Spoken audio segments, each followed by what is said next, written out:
I I think we're ready to go. I think we are. I mean, everyone has to give us a thumbs up on this beginning slide, right? I mean, the creativity of the slide. We knocked it out of the park, right, Terry? I mean, we spent hours on this one. I mean, really All a right. crazy amount of time doing this. Well, welcome everyone. We're so excited to be here. Thank you, Agatha. We love working with Innovate US. Today is a really fun topic about communication, and I want to get it started with a question. So, we would love for this to be very interactive, so just jump into the chat. I've got the chat pulled up here so we'll be able to see. But I would like you to answer, how well do you understand what you do in government? So on a scale of 1 to 5, 1 being I don't understand it at all, and 5 being I completely understand it, how well do you understand the nuance, the policy, the jargon of what you do? All right, we have a lot of fours. We have a 5. We have some threes. I see that there's people who are fours. You're probably experts and you're probably just lifetime learners where you're thinking, I always have something to learn. Threes, fours, twos. Interesting, Terry. Yes? Yeah, very interesting to see the people being honest that, oh, new to the role, I see there as a three. Yeah. And Jamie Ponce, maybe it's Ponce, Yep. is new to the role, three. So being new to government, definitely that is something to take into account.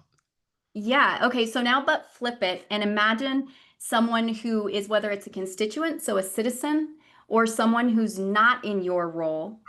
How familiar do you think they are with what you do? How much do they understand it? So, 1 being not at all, 5 being they totally understand. Wow.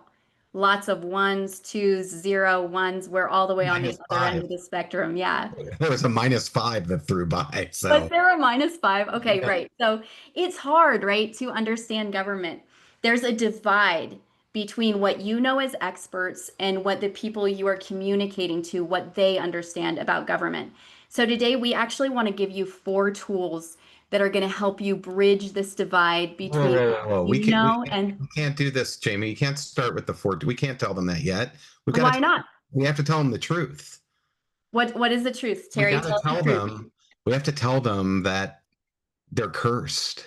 Oh, No, goodness. I know it's shocking for you to hear this, but you're all cursed. I know what you're thinking. You work in government, you serve the people, you're helping people make sure the roads are operating, taxes are paid, utilities get done. All of these things are happening in your areas, in your states, in your municipalities, even overseas that you're doing it. But believe it or not, you're cursed. Well, actually, we're all cursed. And to understand the curse, I need to take you here to the campus of Stanford University, where a graduate student named Elizabeth Newton discovered the curse. And so she did a social experiment where she gathered a group of people together, and we're going to call those people the tappers. The tappers were assigned to go out to groups of 100 people and tap out well-known songs. Mary Had a Little Lamb, This Land Is Your Land, Happy Birthday. And they had to predict what percent of people in those groups of 100 would pick the song just by them tapping on a tabletop. And so they all pretty much across the board picked 50%. 50% will get the song right. So off they went on with their pens and the melody and the words in their head, and they went and tapped away. And it wasn't 50%. It wasn't even 20%. It was less than 3% guessed the song correctly. And what Elizabeth Newton discovered is what we know as the curse of knowledge, that the tappers knew everything. They knew the song, the words in their head, but how they transferred that information prevented the audience from understanding it and from being able to talk about it and name it. And that's the same thing that happens to all of us. You are all experts in your field. Even the people who started new, you have an expertise right now.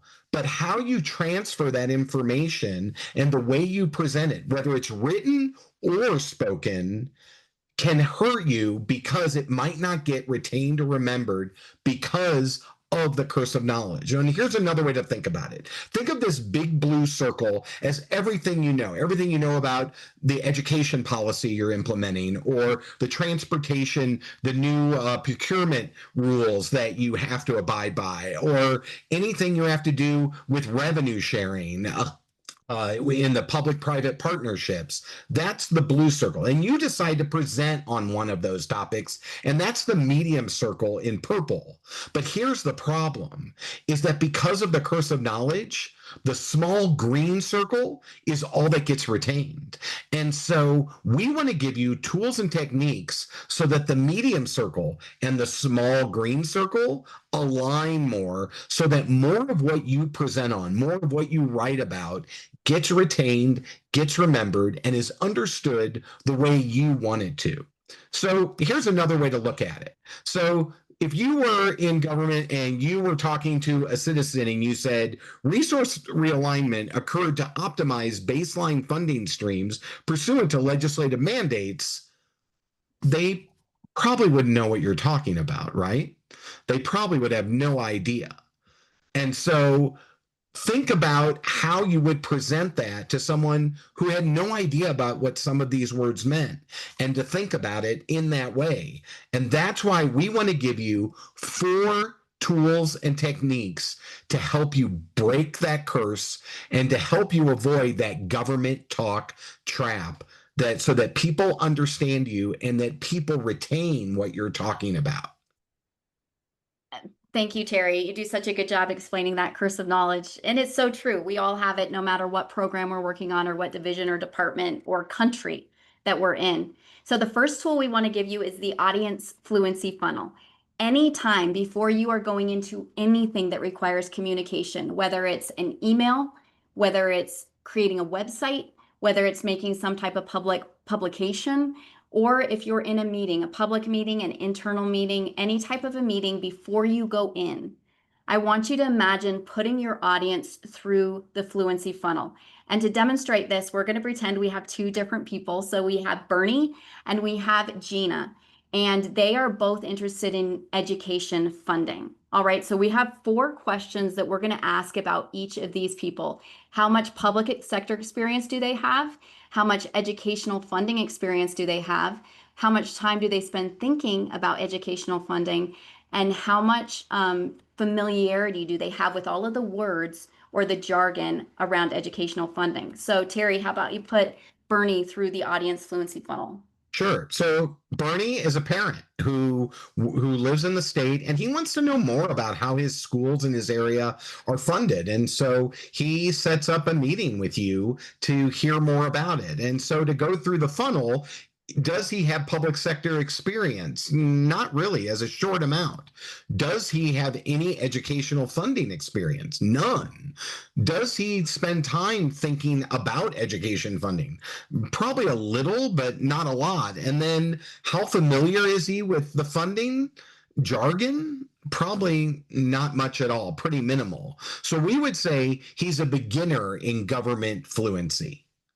And Gina, on the other hand, let's say that she's maybe like a school superintendent or something like that. She's been in public sector for a long time, specifically in education. So you can ask the very same questions about Gina, and she has a long public experience. She has a lot of educational funding experience. Because funding is really important to her goals and objectives, she probably spends a lot of time thinking about educational funding, and she's very familiar with the words or the jargon around education funding. And you can translate this to whatever your program is or to whatever your specific application of this is.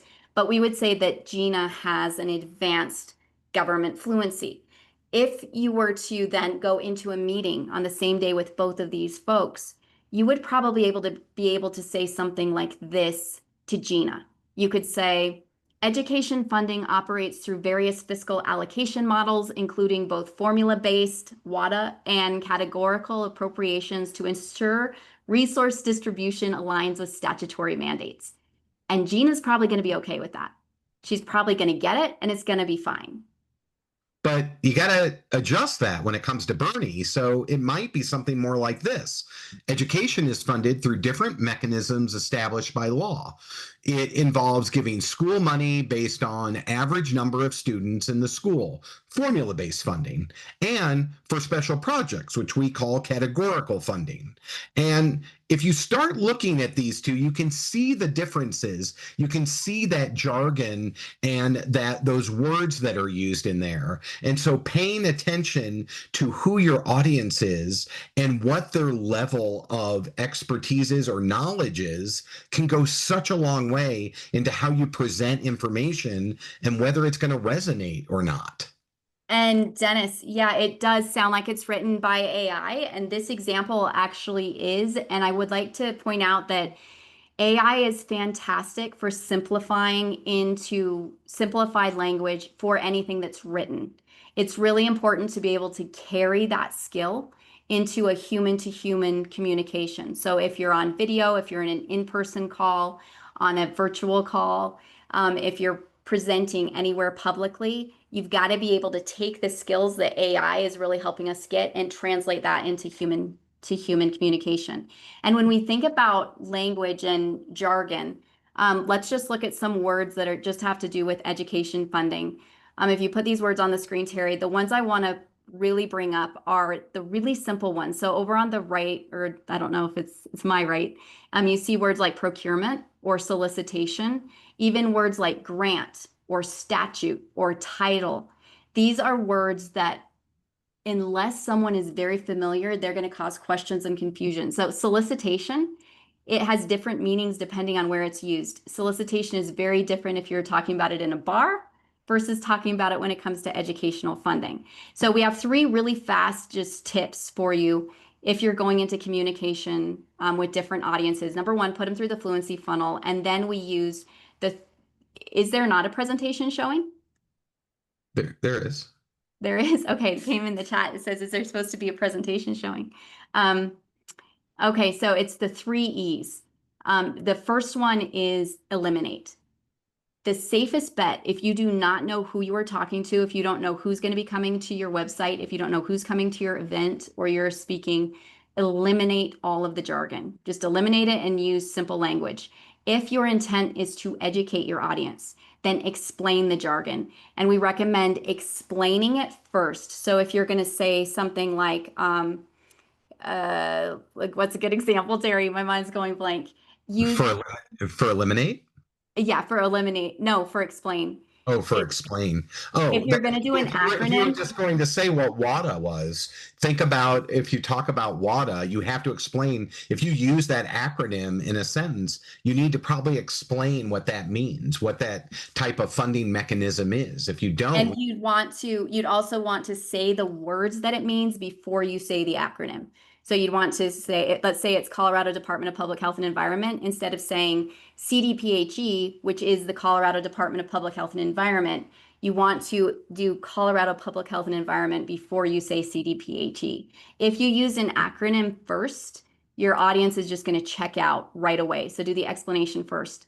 Number three, if you know that your audience is very familiar with your topic, then just go ahead and use it. Employ all of the jargon. But that's just really quick. Eliminate, explain, or employ, depending on the fluency funnel. and so now we want to introduce to you the second tool, and we're going to use these guys.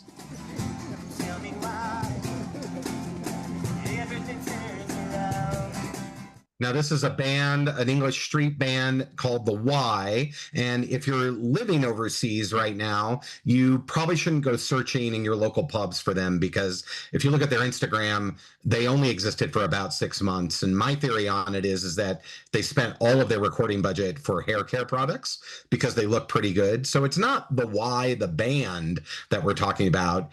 It's the idea of why are you talking? Why are you talking? And you might be saying, oh, well, Terry, I have to talk to my leadership team or in an hour, or I have to go do a public town hall with citizens about a change in rules and environmental rules, or I have to talk to business leaders who want to get permitting sped up. And that's not why you're talking. Those are the occasions that you're talking.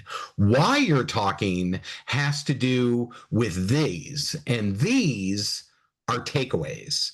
And that's our second tool, is we want you to know your takeaways, the fundamental pieces of information that you want your audience to take away from a conversation, from a meeting, from a newsletter, from a website. We want you to think about what are those foundational takeaways, and we want you to actually write them down before you start typing that email, before you go into that meeting, before you do that formal presentation and create a PowerPoint deck. We want you to write down your takeaways, because you have to pass a test. And the test is what we call the water cooler test. And so imagine that you gave a presentation to a group of people about education funding. And they met at the water cooler a day later, and someone showed up who wasn't at the meeting and said, "Hey, what was that education funding meeting about? What was that public meeting about?" And they might say, and their response might be, well, they talked about school funding. Well, there you would fail the water cooler test, because they're not repeating your takeaways. While if you have effective takeaways embedded in your presentation, then they might say, well, they said revenue is changing, schools are a priority, and funding is fair. And now suddenly your takeaways have resonated even a day later, a week later, and they're repeating them back. And the details within that are probably going to be there as well, because the person might say, "Oh, what is funding is fair?" And now suddenly that ignites someone and allows them to talk about it more specifically. So we want to pass the water cooler test. Now, here's the catch.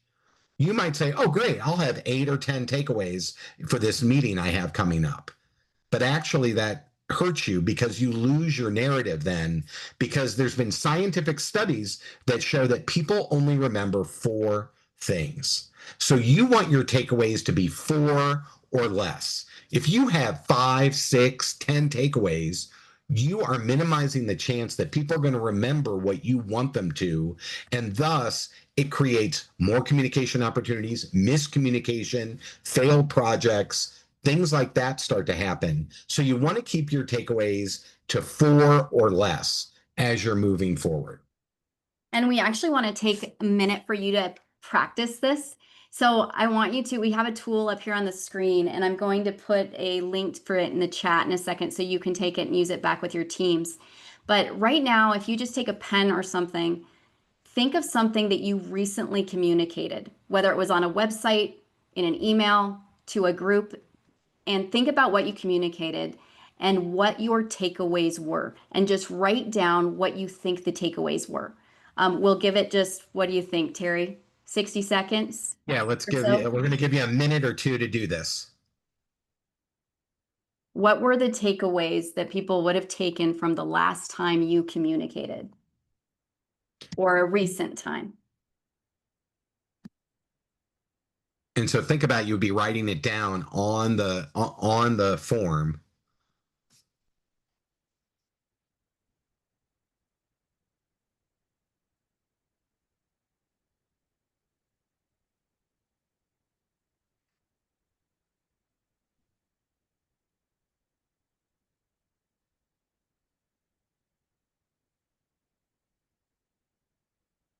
Give it just a few more seconds here so you can think about it.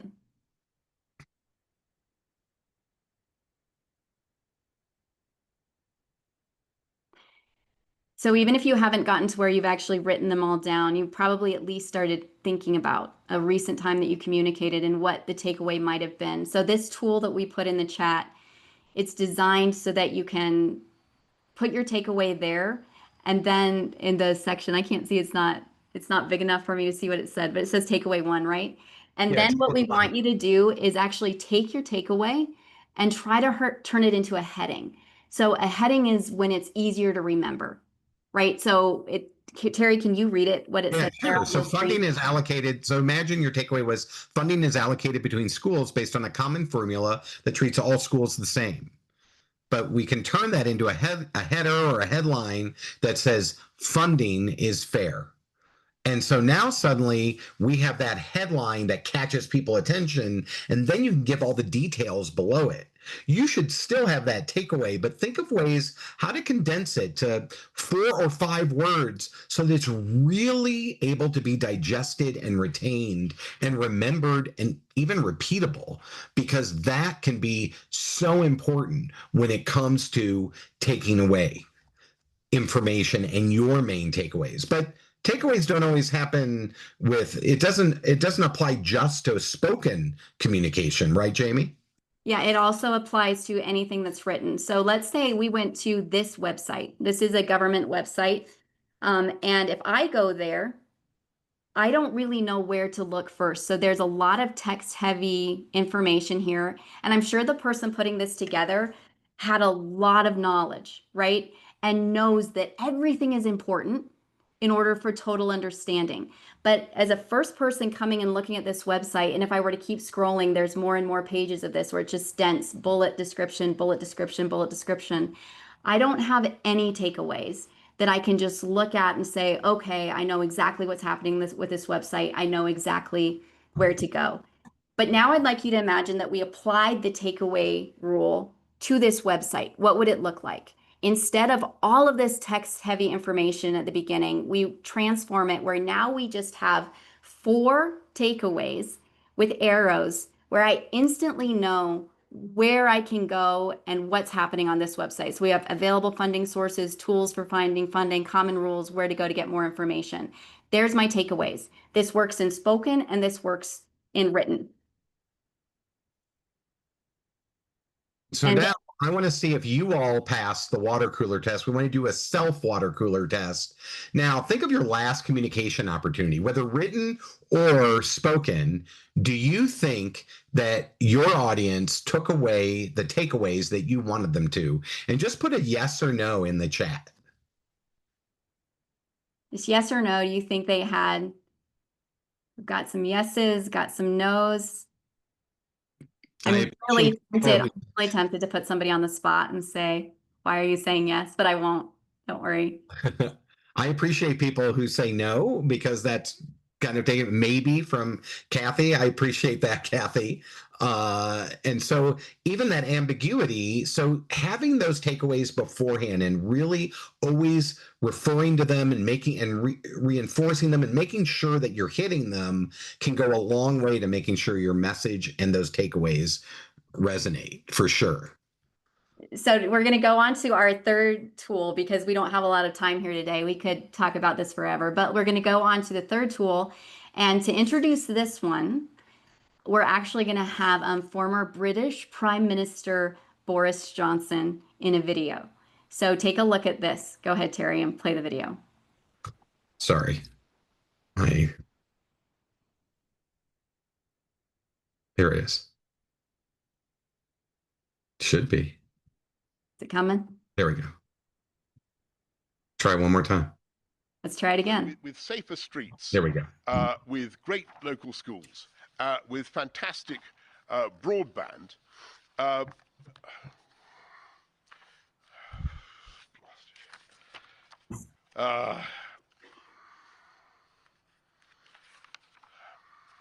Forgive me.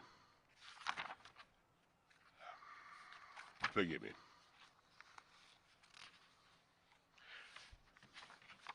Forgive me. Okay, so just put in the chat, what do you think went wrong here? Angela says she's sweating. Okay, what do you think went wrong? I mean, obviously he was kind of fumbling through his papers and things like that, but the most important thing, too many words, well, he didn't really seem to have, he's lost, right, Tamara? He's lost. He doesn't know what he wants to say, right? And that's the biggest thing. He just didn't know what he wanted to say. So Terry, you can go ahead and introduce the third tool, which is knowing how to organize.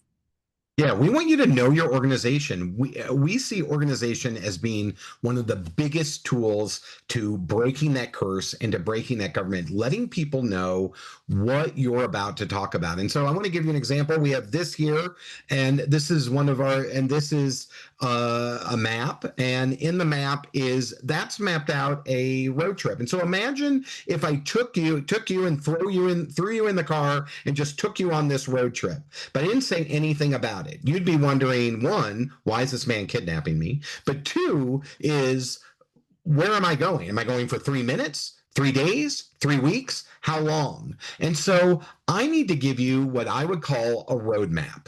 And the roadmap is, oh, we're going to start up at Grand Teton National Park. We're going to work our way down to Arches, go through Meteor Crater, and we're going to end up in Phoenix sipping cocktails by the pool in 110-degree heat. Well, now you know where we're going. You might be really interested in Meteor Crater, or you might be interested in Arches, and suddenly you are an active listener and you're an active participant because I've given you a roadmap. And I actually want to show this. We're going to show an example here of a roadmap in action. And there's two things that this speaker does really well. And then there's one that we would kind of need to work on. But I want you to watch it and you'll find two things that she does really well. So let's now explore how things happen in the budget. Here, I'm going to talk about the key players, the state budget process timeline, and opportunities for public involvement. The key players in the state budget process are... Okay, so what do you think the two things are that she did phenomenally well? Number one, she had a roadmap, right? She told us exactly where she was going. Number two, it was really short and it was really easy to digest. The thing that we would want to coach her on is her delivery. She's a little bit monotone, a little bit hard to listen to, but she did a fantastic job on her roadmap. The rules of road mapping are actually really, really simple. So number one, you've got to do the roadmap early, do it right away, and make it in one sentence. It's got to be short enough to get into one sentence.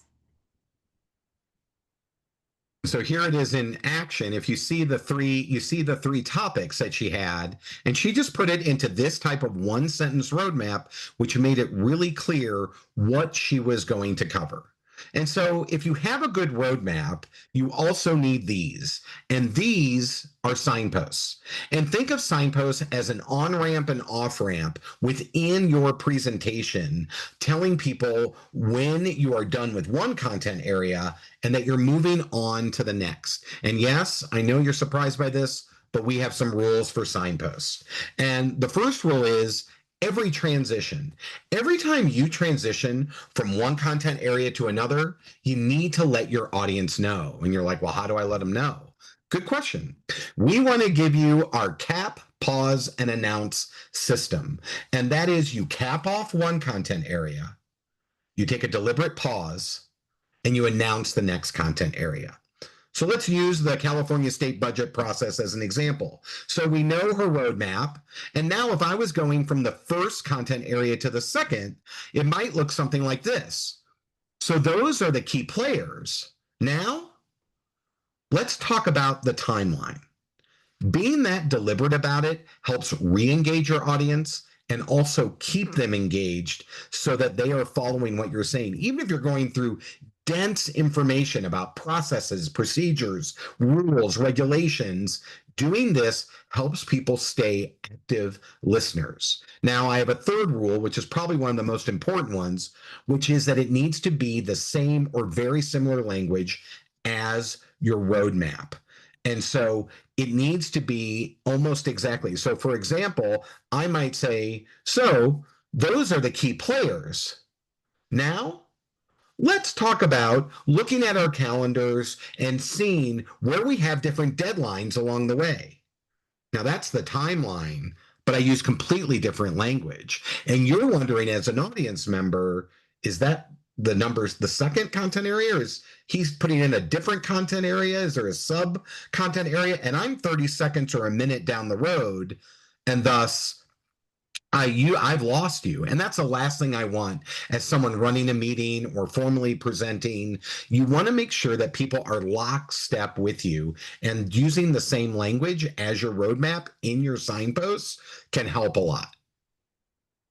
And because this is really, really important, I'm actually going to put another tool into the chat here. So here's another link. This is our roadmap signpost tool. And there's a part 1 at the top where it's a place for you to list your major content areas. And then the part 2 in the middle, it has you take those content areas and actually put them into a 1-sentence roadmap. And then in part 3, you can turn that roadmap into your signpost to break up your presentation. And again, this is completely transferable to written or spoken communication. And Terry, I think we are at our 4th tool, so we are going to be able to have time for questions, which is fantastic. Yes, we are. And one thing I want to point out is that this same system can be used in extemporaneous speaking, in question and answer. You can easily say things like, oh, that's a good question. I have 3 things I want to talk about. First, this. Second, this. Then you talk about those. I mean, you can do that. One, it does 2 things. One, if I come up to Kathy Jones and I say, hey, Kathy, I need to tell you 2 things, and I only tell you 1 thing and I start walking away, you're like, whoa, whoa, whoa. What happened to the second thing? You're actively listening to me. So in a question and answer situation, if you say, I want to say 2 things, I want to give 2 comments on that question. First, and then you give your comment. Second, people are going to be listening for both of those things.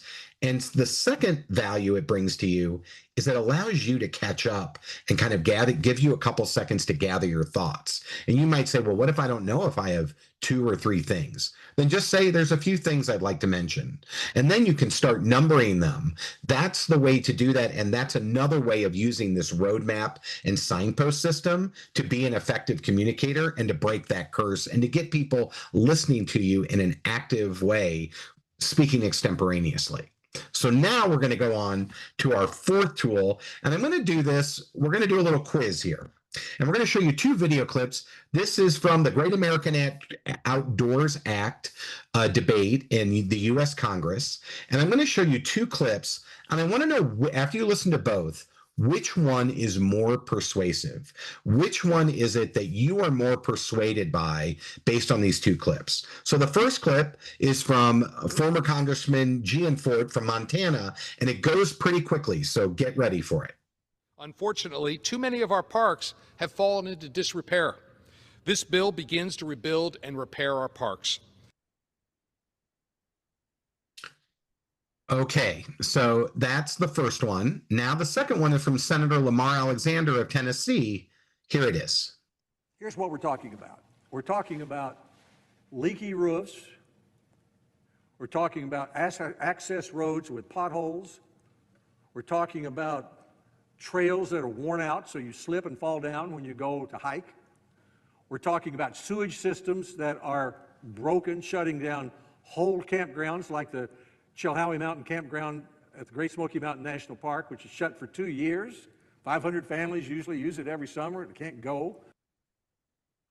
So which one is it that you were more persuaded by? 1 or 2?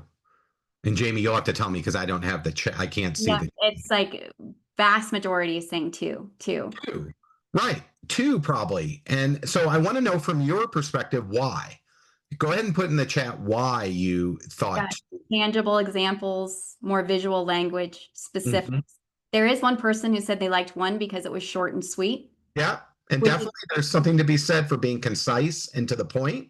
But when most connecting it to people's actual lives, I think that's great. Yeah, it makes it real. And that's actually our final tool is know how to make what you're saying real. Make communication real. And go ahead, Terry, you want to talk about the first? Sure. So the first way, so think of making it real on a spectrum. On one side of the spectrum is a really simple way to do it and to make things descriptive and real for people and tangible by what we would say lists. And so thinking about those lists. And so, for example, this one is our parks are falling into disrepair, which is what the congressman talked about. And yes, it's a true statement. It's short, it's sweet, but all he would have to do to make it more real, because that's an abstract statement. I don't know how bad it is. Is it just that there's a pothole in a couple places? Do we really need to give $100 billion to this? Or is it bigger? But now, if I put in a list like our parks are falling into disrepair because, like leaky roofs, trails that are worn out, roads with potholes, broken sewer systems. Now, suddenly, you can see it, you can hear it, you can feel it, you can taste it, even like you can smell it. All of those things start to become, and it becomes more real in that way. There's, not to interrupt you, Terry, but I Go think ahead. it's so applicable to government, because if you say something like, oh, we are prioritizing AI adoption in our agency, it'd be like, we are prioritizing AI adoption by education for our employees, by piloting AI solutions, making it real and showing the examples of how that works. Yeah. Or Putting it accessibility. We're prioritizing accessibility by testing all of our websites with screen readers. We're making it very specific. And so we want to show you an example from a government meeting and see how they just added a couple descriptive examples to make something real. The way that we break down the county is using a transect, and we go from T1 open space, which would be undeveloped space like Bells Bend or Beeman Park, all the way to T6, which is downtown, so the most developed part of our city. So right there, she could have just said, we're going to go from T1 open space to T6 downtown and left it at that. But instead, she added in those quick examples, Bells Bend, Beeman Park, so that people could picture who were in that area and in this meeting, oh yeah, those are open spaces, those are not. And then going all the way to downtown, our most developed area. And people start imagining the buildings, the streets, the restaurants, all of that downtown. So it's really important. And you see how effective that is to make it more real rather than just an abstract concept of zoning. We'll do one more quick example on this one. Oh yeah, with lists, it's very easy. You just say it's like this, and it's like this, and it's like this. We want to do one more quick example because I know we're getting to time here. On this one, I want you to really pay attention to what this gentleman is saying. So his slide is a little bit distracting because it's very text heavy, but he's doing a great job with his words. So listen to what he's saying. There are also arbitrary distinctions on what kinds of businesses can be in each district. And many of these districts are located in similar places, even across the street. So you might find, walking along a street, that the left side allows movie theaters, but on the right side, they're not allowed. Or you might want to open up a bike sale shop, and you can do that today on either side of the street. But if you also want to rent or repair your bicycles, you might have to relocate across the street just to expand your business in the way you want. So if he had just said, he just started out with, there are arbitrary distinctions regarding where businesses can be located. That's 100% true, but it's totally abstract. Instead, he said, there's two bike shops across the street from the other. The one on the left side can sell bikes, but zoning prevents them from renting bikes. And the bike store on the right, however, can both sell and rent bikes. And that's how arbitrary our zoning is. He just made it very, very real by giving these examples. And I'd love for you, as your homework, to take the takeaways that you started writing down and figure out how to add lists or examples to make those no longer abstract, but to make them very real for your audience. And that's 4 tools to help you break the curse and also to avoid that government talk trap. Think about knowing your audience, using that audience fluency funnel, putting people through it. There was a good question that came up in the chat. What if you have a mixed audience? And you want to kind of go to your common denominator, but still throw in expertise language at times so that people who are experts are feeling like, oh, you're talking to me as well. So you have to balance that, but you don't want to alienate people who have no knowledge at all. So you have to apply to them, but you also need to address some terms, some examples that will give people who are experts in that field or knowledgeable to make sure that they feel like, oh, this is valuable to me as well. And we can talk about that more in the Q&A session. The second one is know your takeaways. Write down those takeaways. They should be 4 or less. Don't have more than that. And really make sure that you use those as a guide as you're putting together either written communication or spoken communication. And then the third is know how to organize. That roadmap and signpost system, you can use it in a formal presentation, you can use it in written communication, and you can use it in extemporaneous speaking. And then finally, know how to make it real. Think about that spectrum. Simple lists, or an example or a story or a hypothetical that brings that policy, that brings that process, that brings that procedure to life and really helps people understand what you're talking about. That is a secret sauce to breaking the curse, is by making things real and tangible. So it's not just abstract policy and rules and procedures, that it's real.